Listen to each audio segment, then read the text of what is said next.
You're listening to Let's Talk Sports with Tim McKain, and I have the pleasure of interviewing Jorgen Krone, boxer, hockey player, lacrosse player, all-around stud athlete, and great human being. Matter of fact, the first time I met you was at Fitness, and not only did he have incredible skill, but you had an incredible heart, incredible compassion. I could just tell just from meeting you and just from the connection that you had with Elijah Mason when we had the trifecta fight night, when you were helping him, you know, getting him ready for his fight with Jonathan Freeman. There was something about you that was just special that I recognized. And so my first question to you is, who is Jorgen Krone, and how did you become this man who was compassionate and has heart that's so unique and so special? Thank you very much for that intro. Yeah, so I would say Jorgen Krone is the sum of the people I surround myself with and the people who have showed me love. It's the sum of the people who have loved on me. And may that be Ken Norton, my youth pastor, Garrett Peterson, my trainer for hockey, my mental coach, everything. Six Bennett, my initial boxing coach, who really really pushed me over the edge to really be myself. Whether that be my family, who through ups and downs really motivated me, and my faith. That is the sum of who Jorgen Krone is. Life is just like a learning experience. Everywhere I've gone, everywhere I've lived, I had to learn from the people around me in order to succeed there, or to make relationships there. Because if you shut someone out, you don't learn from them. You don't learn from their story. Everyone has their own story to be told. Everyone, and with the highs and lows, if you take one part of that story out, if you take the lows out, you don't have a complete story anymore. And so the book can't be finished. The book can't be written. Absolutely. But then it's just, that's how I view my life, and that's how I view myself. Is I'm a book with different chapters of people who have shown me loved and who I've connected with, and that's how my story is going to continue to be written. Absolutely, absolutely. So what got you into sports? You're obviously a new boxer. You got incredible skill.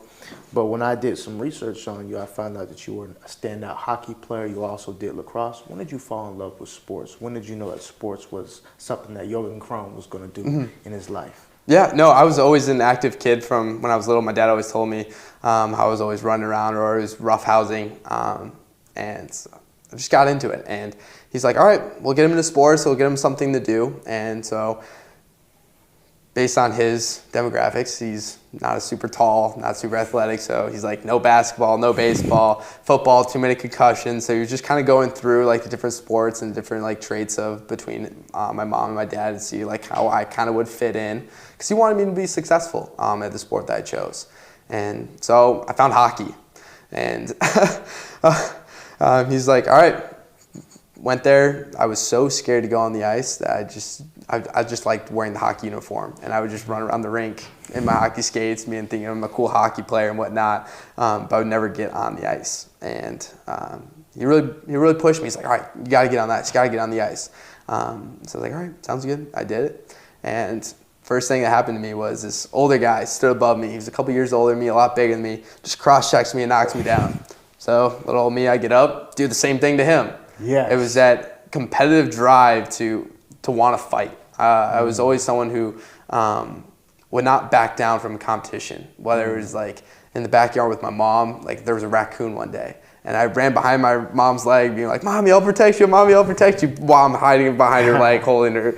But that was something that was always ingrained for me when I was little, is just that competitiveness, wanting to counter an objective in front of me. And that kind of let me down. So my dad sat me down when I was about 3 or 4 years old. He's like, what do you want to do? Where do you want to take yourself with hockey? I'm like, I want to be a professional hockey player. He's like, all right, we'll make it happen. And so he dedicated his life to making me a professional hockey player. And whether that was 6 a.m. workouts, going rollerblading in the alley, playing hockey. He played hockey as well, so he had a little background there. But he really just wanted myself and my 6 sisters to succeed. And he really, a lot of pros and negatives to that.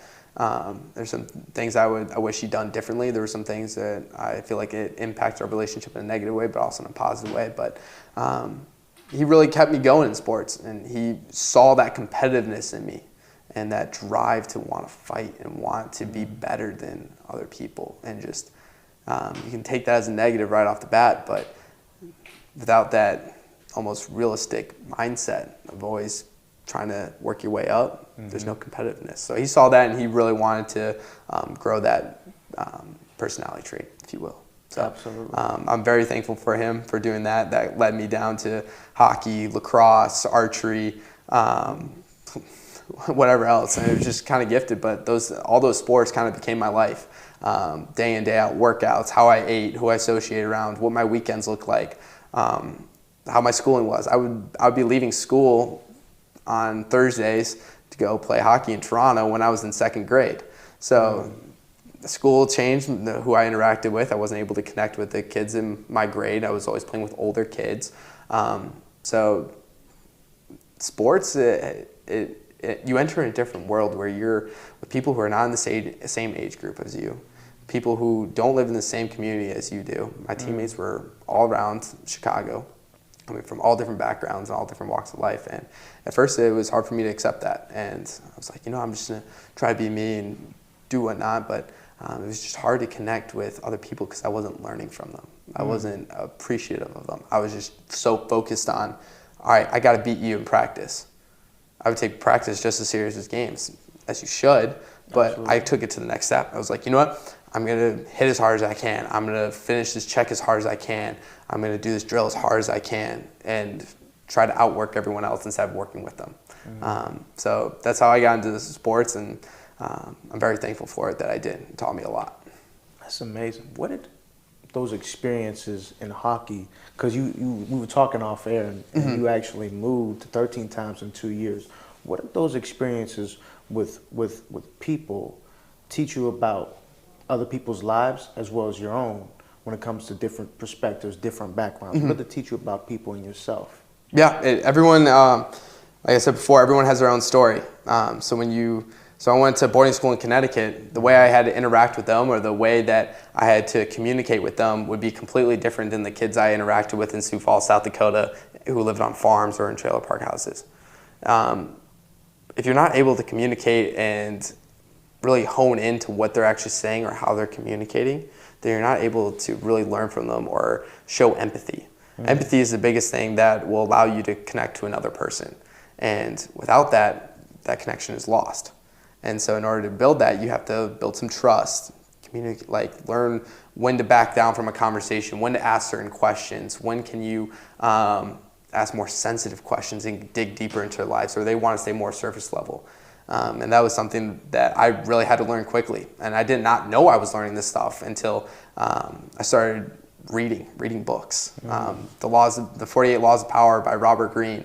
That is that's a great book that really showed me the skills that I was learning in the past, and how just finding what drives someone and what motivates them. Because if you can figure out what motivates someone to go from point A to point B, then you're able to communicate them. Then you're able to find out exactly what they want out of life, what they want out of a certain relationship, out of anything. And then you're able to work with them instead of against them. Because if I'm like, I'm Jorgen Krone, I want to be your friend, I don't know anything that they want out of the relationship. I don't know if they're even like me. So then I'm just forcing myself onto someone else and no, get away, I don't like you. And then you just lost a friend, and they go talk to everyone else, and everyone's like, no, Jorgen Krone, he sucks, he's weird. But that's something I went through a lot of trial and error. And I didn't start clicking for me until I started fully embracing exactly who I was. And when I tried to be someone else by going to boarding school, wearing a bow tie, and be like, I want to be the bow tie person, or I want to be this person, I was trying to be someone else. And that's why I wasn't able to connect with anyone. And it wasn't until I was like, you know what? I am Jorgen Krone. I am loved by a God above, and I am loved, and no matter what I do, I am loved no matter what.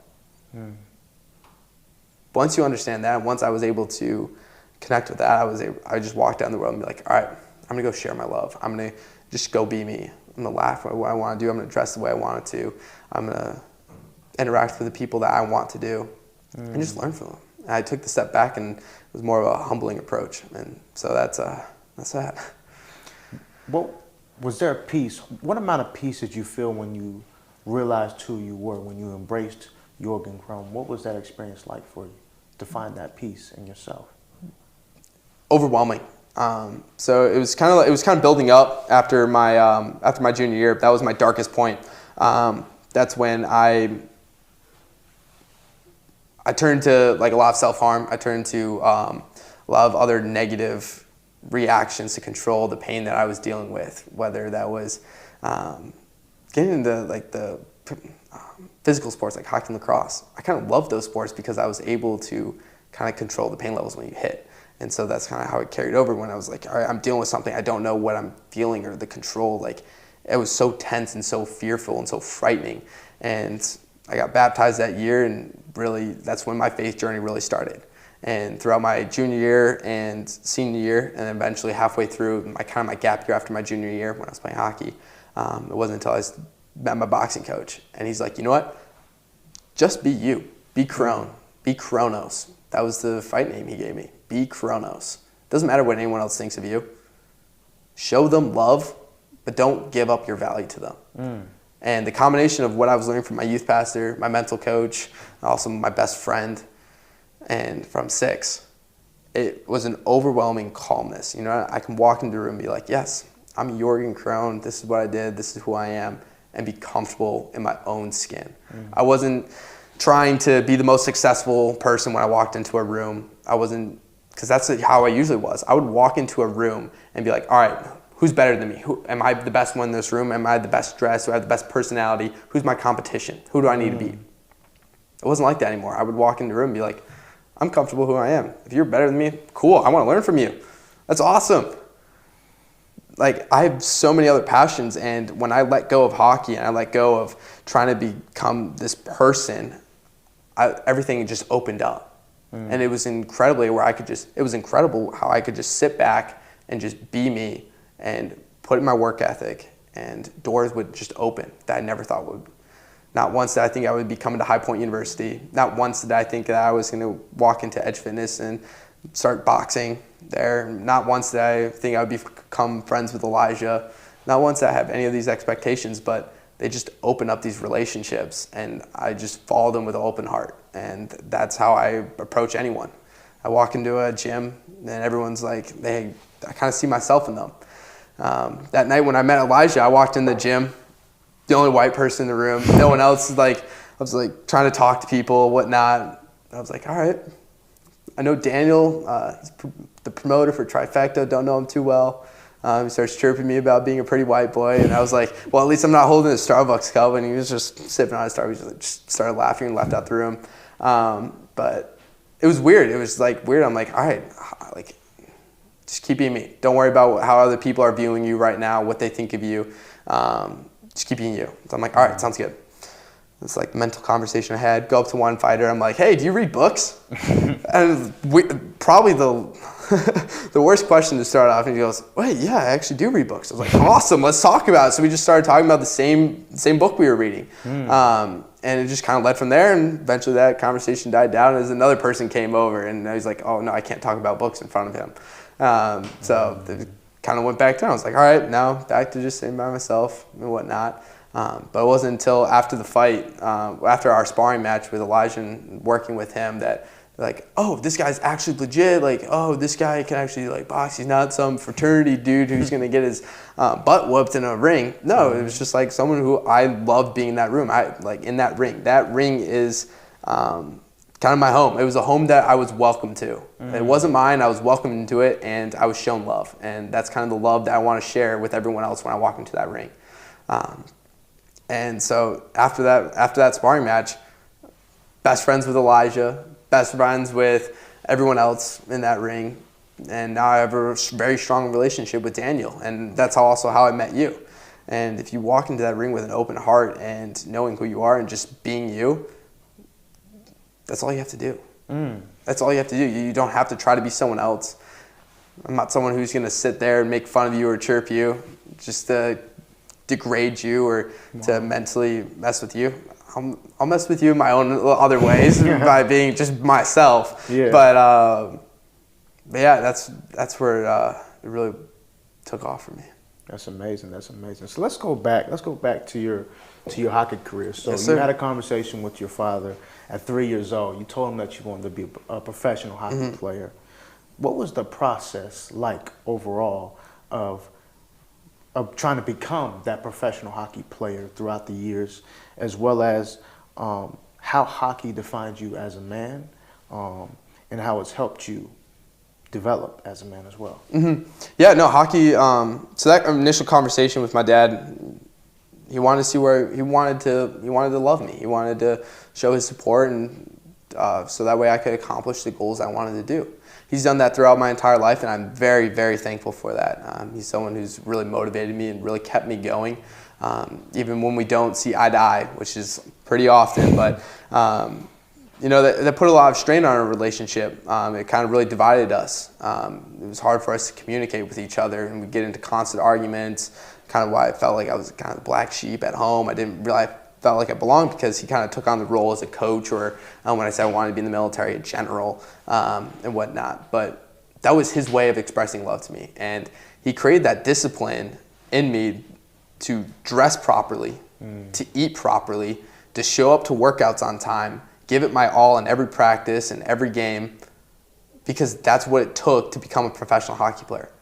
Now, that didn't click for me when I was younger, and so I didn't realize what the skills that he was teaching me at the time. Now I wanted more of a relationship with my father, or kind of lovey-dovey, best friends type of thing. But if it wasn't for him and being so disciplined, I'm not the person I am now. I don't have the work ethic that I do now, where I'm working with two companies. I'm working with the school as a campus ambassador, going to college, doing boxing, doing all these different things. I wouldn't have the work ethic or the dedication to wake up at 6 a.m. every day to go lift, then go to class, to eat right, not go out certain nights because I'm sparring the next day or I have a job interview. The discipline that it took to become a hockey player are the life skills that allowed for me to be successful in all areas of my life. That's amazing. That's amazing. So I was doing some research on you, and I believe it was December 2019 when you wrote the post that you medically retired from the sport of hockey. When you wrote that post, emotionally, what were you going through when you had to let everyone know that you were retired from the sport that you love? I was joyful, actually. It was something that I felt at ease with. You know, I gave that sport my all.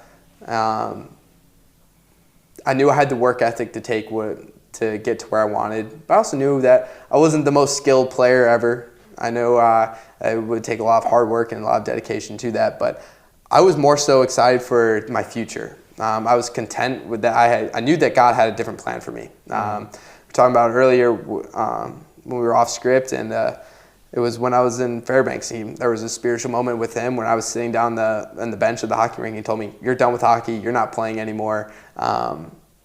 You're done. You're not going to West Point. You're not playing. You're not going to the military. You're done." I was like, "All right, sounds good. Keep moving on." But if I let that go right there and I just stopped and just didn't do anything with it, I wouldn't be who I am now. But it wasn't for my dad to just go, "Have fun with it. Just go enjoy it." And so I did. I went and enjoyed it, and I had the best final hurrah with hockey. Made some amazing friends, amazing relationships around the country. People I've never met before if I didn't just go and enjoy hockey. And so I was so content because I knew that I gave it all my hard work, but then the last part, I just enjoyed it. I just had fun with it. I had no expectations with it. And I am so thankful for my dad for telling me that. And it's like, all right, ease off the gas pedal. Just have fun. Go do it. And so when I was like, you know what, it's done. I've had my fun. What doors are open? I'm so excited to look. I'm a very futuristic thinker. So I like to think into the future. What doors can I open? It's like a complete mystery. It's the unknown. And so I was fully embracing the unknown. I was like, I am so excited for this. I'm so joyful for this because I know who I am. And I have all these different passions that I now get to explore and invest in and see where it takes me. So I was overwhelmed with joy. I was still sad that I can't do something I love. I was sad that it didn't work out because my family and my friends sacrificed so much to get me to where I was, but it's not failure unless you learn from it. So my hockey career was not a failure. Nothing in my life was ever a failure because I learned from it. Absolutely. And that's how I look at the future. And that's something Ben Carson taught me in his book Think Big. He's like, if you learned, you did not fail, no matter the outcome. And that's something I would told Eli when he was right before he got into the fight. I'm like, it doesn't matter if you lose. It only matters if you don't learn from that experience. Wow. You can never lose in life unless you do not learn. And so that was my approach to it. And I was like, you can't lose. I'm winning. I think that's very important because, a lot of athletes like yourself, they spent their whole life trying to find their purpose in sports. And maybe they might not make it to the next level. And you see a lot of athletes, they go through this kind of depression of not making it. So what advice would you give to somebody who didn't end up playing in the sport that they loved at a professional level? What advice would you give them? So you're talking about like advice for someone who, say like I was playing hockey and I didn't get into it, or someone else was playing hockey and they didn't make it to their career, and kind of the advice to, there's gonna be a lot of disappointment, so advice to overcome that disappointment. That depression. It's a good question, because no matter what in life, you're gonna, whether it's in sports, whether it's in business, whether it's in your family, you're gonna always get disappointed. I think the best advice is to know your value. Know that the situation you're in and the outcomes and all the factors that cause for that reality to happen is meant for a reason. There's something else going on. And if I was stuck on my disappointment of not playing hockey anymore, then I'm living in the past. And I'm not excited or intrigued by what's to come and what the future is. And if I had that mentality, I wouldn't be overjoyed coming to a college or welcoming boxing or building new relationships.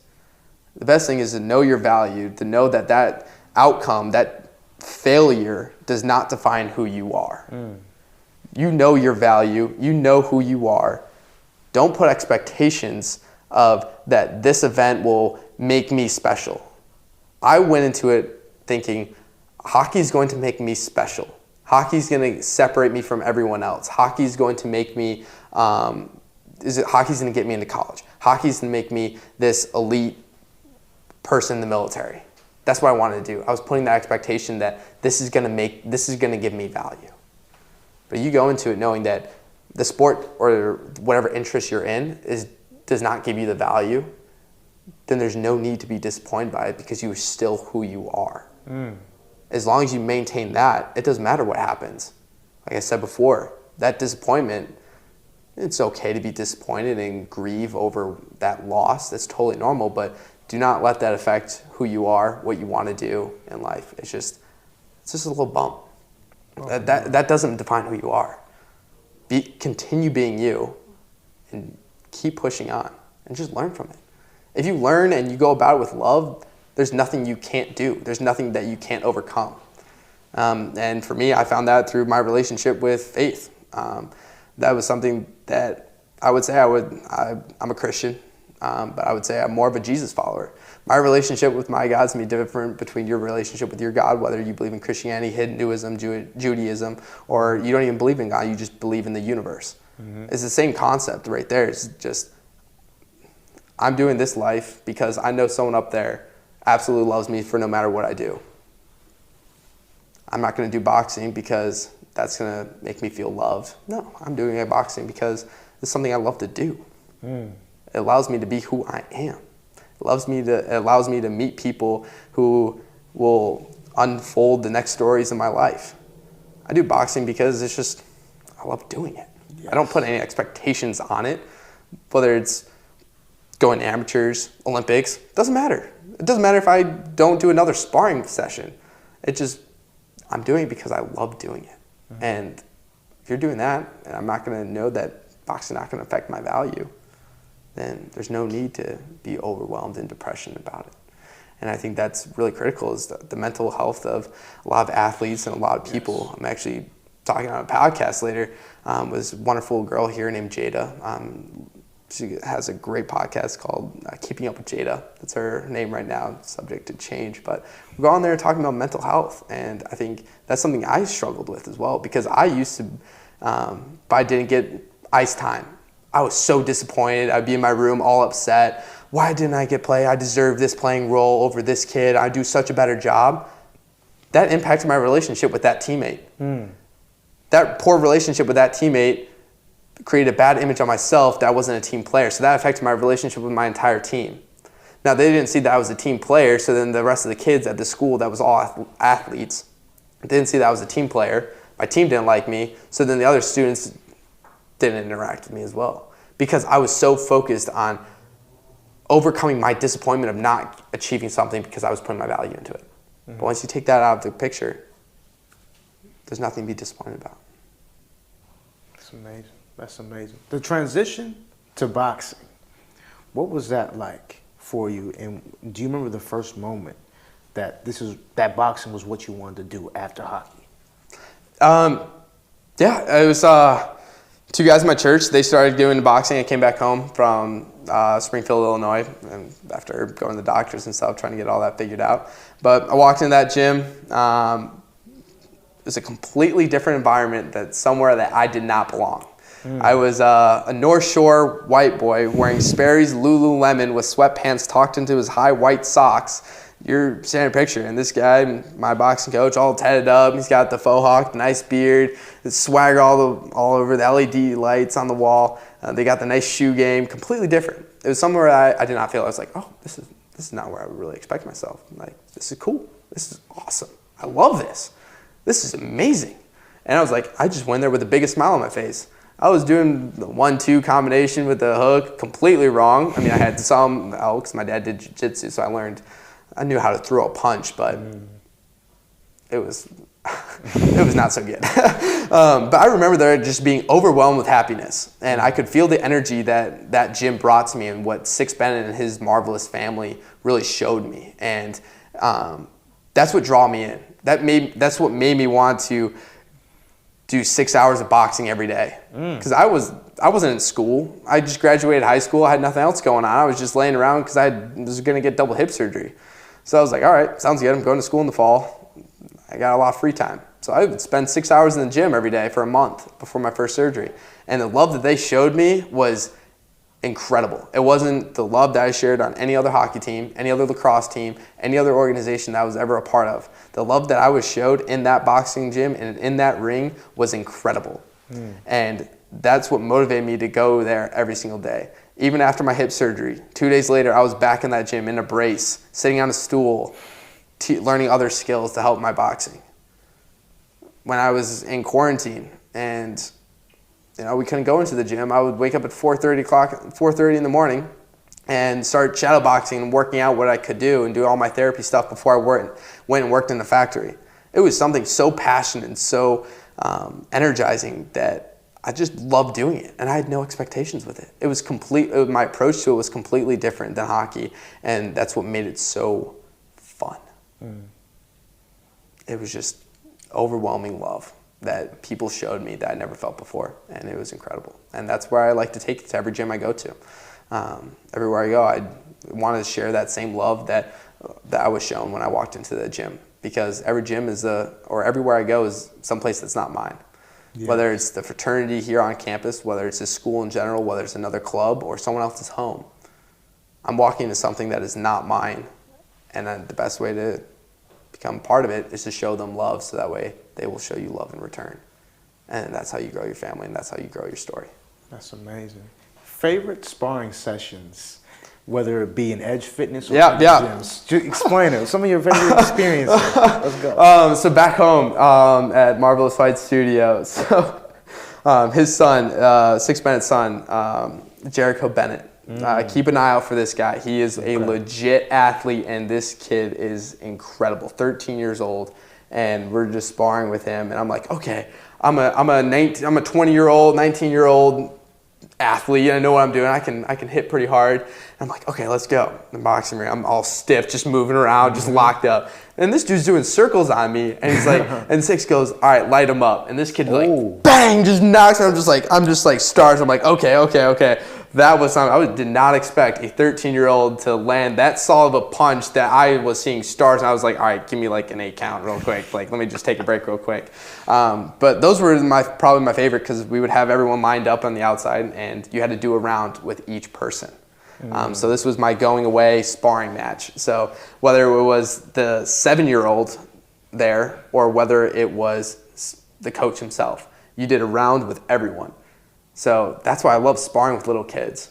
Sparring with little kids, you learn so much because you're teaching them exactly what you've learned. So you're able to, it's a positive sum relationship where by teaching them, you're honing in on the skills, because they're very stiff. They don't know what they're doing, but you're able to see the holes because they're natural. So you're able to connect with that kid, but you're also able to have fun with him. Show him the love, so that way it's not, he's smaller, he's going to get beat up. But show him the love that he can hit you as hard as you can, and you just go with it. Makes the relationship fun. But those are some of my favorite when I would spar everyone, because you do like 9 rounds. You're completely gassed, and you have someone who's fresh every single time who just completely wails on you. But once the sparring is done, everyone just gives you a big hug. Like everyone it's one big group hug, and that was my favorite sparring session. That was right before I came to High Point University and left my home in Chicago and came here. So that was an incredible experience, a lot of fun, and so we do that every time I go back home. Yes, sir. Yes, sir. So what did hockey teach you about toughness that you can use in boxing? Because, boxing, it's a lot about boxing IQ, but it's also about, boxing, they always teach about heart. How did hockey help you transition when it comes to the heart aspect in boxing? Yeah, it was how hard do you want it? So I was a defenseman, and so my goal was to protect my net, my goalie, my teammates. I was a physical player. Every time I went into the corner and went into a hockey game, I was like, you know what? He's not going to beat me. He's not going to beat me. And that heart, that dedication of knowing that other player is not going to beat you is what separates you from a lot of people. You go if you're skating one-on-one into a corner and you're iffy about it, you could easily just pump the brake, let him get it, and then pin him, or just let him have the puck and finish out the play.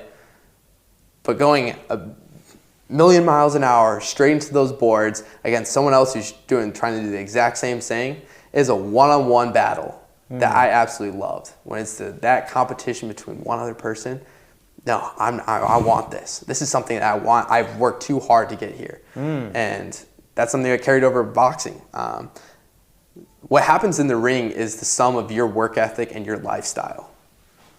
You don't go into a ring and win if your life's not in check. If you go into the ring and lose, there's something else going on, because it is just all on you and all of your effort to beat that other person. Wow. So what could have you done differently? All right, was my relationship with my family in check? Was I mentally prepared for this fight? Did I put in my hardest in the gym? Because it's all on you. It's just you in the ring. Absolutely. And the people you surround yourself with. So you choose who you work out with. You choose who you spar with. You choose when you wake up. You choose what careers you want to go after. Are my finances in check? Do I have other things I'm worrying about? Did I eat the right food today? That is all factors that end up in a win or a loss in the ring. Wow. And if one of those things are out, your mind's not there.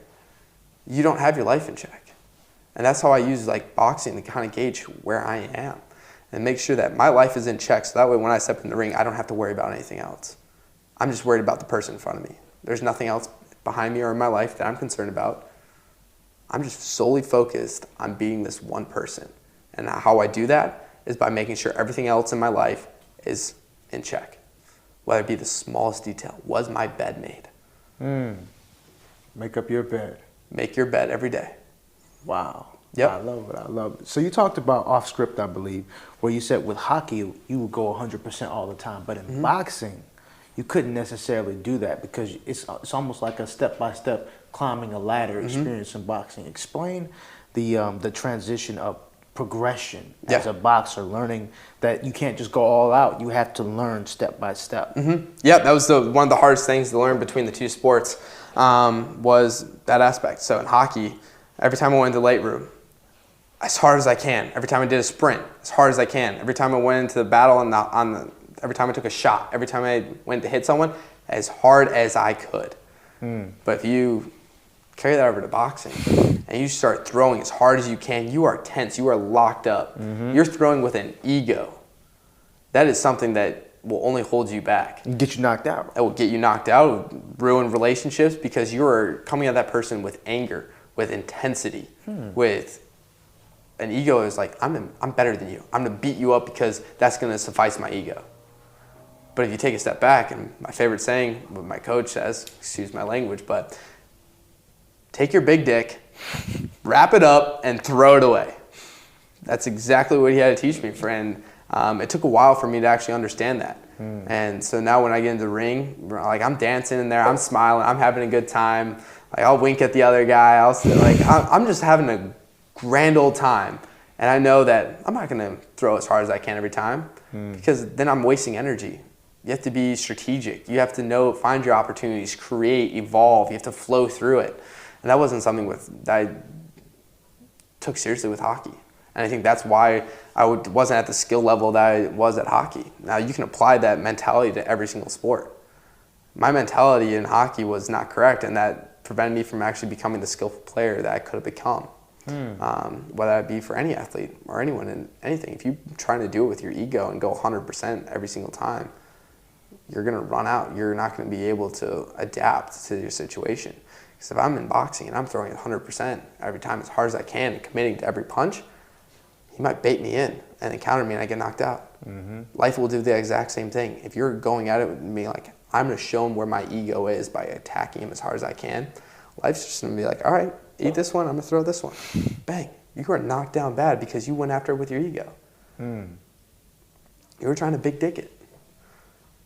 Take it out, throw it away, and be free. And be free. That's it. That's beautiful, man. Yeah. That's beautiful. What are your personal keys to success, and what advice would you give to a young athlete who, like yourself, they went all out in their sport? What advice would you give them, and what are your personal keys to success? Yeah, no, I actually had a conversation with this. So after my first sparring match with, I forget the gentleman's name, but after our first match, I went to go spar with him and go train with him. I wanted to understand his life. And I went there and asked him that question. I'm like, all right, so what do you want to do with boxing? Are you all in? He's like, yeah, boxing is 100%. There's nothing else in my life that I'm focusing on. And that goes back to my expectations. Like, he's putting all his expectations in one basket. And I asked him, all right, what if boxing lets you down? He goes, it won't. I was like, okay. I was like, all right, there's nothing more I can say or have a conversation, so I left it at that. But my advice is to really just be adaptable. Pursue your other interests, because what has allowed me to advance so quickly in boxing, like, not saying that I'm very skilled or very well, but the way I'm able to understand the sport and the way I'm able to progress very quickly was because I learned from hockey and lacrosse. I took those skills and I brought them into one sport. So it's about really diversifying your portfolio. If you talk to anyone in stocks, they're like, all right, don't invest all into one stock because that stock is eventually going to let you down. Diversify your portfolio. Invest into multiple things. Learn from them. Take something from over here and apply it over here. So if someone's going, I want to go all out in my sport, I'm like, all right, go all out in all your other passions. Pursue everything you want to do and read. And read books. My boxing coach, it's like, you got to read. Start reading books. First book I ever read from him was The Wisdom of Psychopaths, What Saints, Serial Killers, and Spies Can Teach You About Success. Wildest book I've ever read. But, I started a trigger. And during quarantine, I read 11 books. Put in audio, worked in a factory, and just read, learned. Took something from Freakonomics and applied it to boxing. Took something from Wisdom of Psychopaths and applied that to my business.